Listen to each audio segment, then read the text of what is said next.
ভাই সামনে তো নির্বাচন, এখন থেকে কিছু কিছু দল পিয়ার পদ্ধতিতে নির্বাচন চায়, এ বিষয়ে আপনি কি জানেন?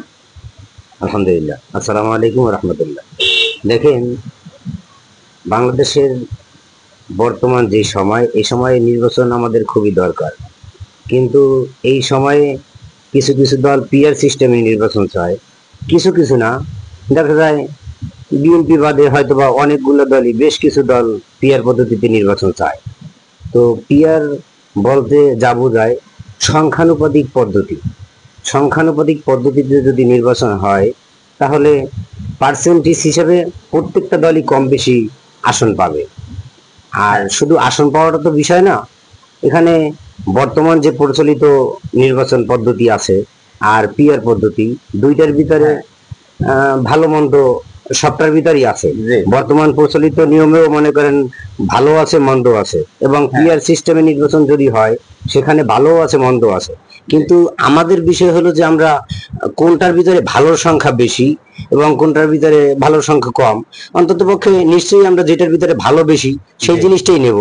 তো পিয়ার বলতে আমি যতটুকু বুঝি, যেমন মনে করেন আজকের আমাদের এই বাংলাদেশে 300 আসন আছে, সেই 300 আসনই প্রত্যেকটা দল প্রার্থী ঘোষণা করলো। কিন্তু বর্তমানে যে একটা মনোনয়ন বাণিজ্য নামক একটা মনে করেন প্রার্থীরা যে মনোনয়ন বাণিজ্য হয় মানে দলের তরফ থেকে, কিন্তু পিআর সিস্টেমে যদি নির্বাচন হয় সেই মনোনয়ন বাণিজ্যটা সর্বপ্রথম বন্ধ হবে। এরপরে দেখা গেছে যে মনে করেন আপনার বিশেষ করে পিআর সিস্টেমে নির্বাচন হলে আরো অনেকগুলা উপকারিতা আছে। যেমন প্রথমেই তো মনে করেন যে একটা লোক মনে করেন চেয়ারম্যানের নির্বাচন করে, সে 5 লাখ টাকা দিয়ে মনে করেন একটা মনোনয়ন কিনে আনে, কিন্তু এরপর আরো 10 লাখ টাকা মনে করেন এই জনগণের পিছনে খরচ করে। আসলে মূলত সে কয় টাকা পাবে গভর্নমেন্ট থেকে? মূলত তো তাদের বেতন বা ভাতা খুবই কম। এরপরেও তারা মনে করেন এত এত টাকা মনে করেন নষ্ট করে কোন আশায়? যে তারা যদি মনে করেন নেতা হইতে পারে বা একজন চেয়ারম্যান হইতে পারে, তো এই রাষ্ট্রের মানে জনগণের টাকা মনে করেন লুটে পুটে খাওয়ার আশায়।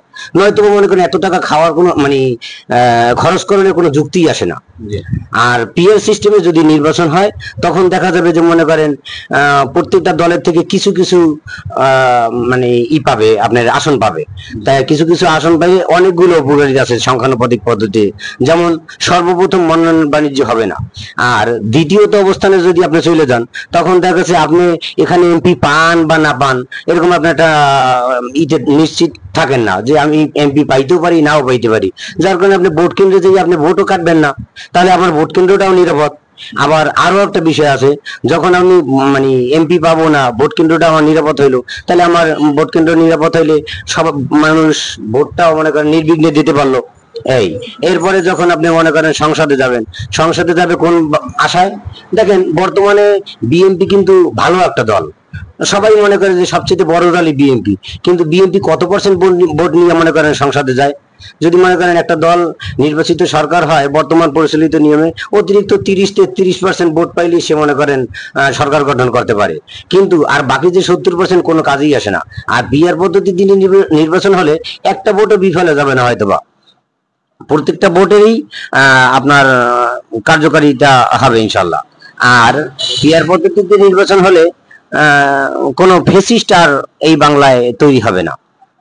যেমন আমরা ভোট কেন্দ্রটাও সঠিকভাবে যদি পাই, এরপরে প্রত্যেকটা দল থেকে মনে করেন যে আজকের বিএনপি মনে করেন আপনার যদি 40% যদি মনে করেন তারা ভোট পায়, তো 40%-এ 300 আসনে 340, 120টা আসন নিয়ে যদি মনে করেন বিএনপি সরকার গঠন করে, তারা সরকার প্রধান হলো। এরপরে মনে করেন বিরোধী দল হবে কারা? যারা ওই 180টাই কিন্তু তার বিরোধী দল। যার কারণে সে যদি ইচ্ছা করলেই মানে দেশের মানে রাষ্ট্রদ্রোহী কোনো আইন বাংলাদেশে চালু করতে পারবে না। এরকমের অনেকগুলো অসংখ্য মনে করেন ভালোর দিকটাই এই পিআর পদ্ধতিতে দেখা যায়। তাই আমি মনে করি রাষ্ট্রের জন্য, দেশের জন্য, মানবতার জন্য প্রত্যেকটা দিক থেকে পিআর সিস্টেম নির্বাচন বাংলাদেশের জন্য অবশ্যই অবশ্যই জরুরি। ধন্যবাদ, ভালো থাকবেন। আল্লাহ হাফেজ, আসসালামু আলাইকুম।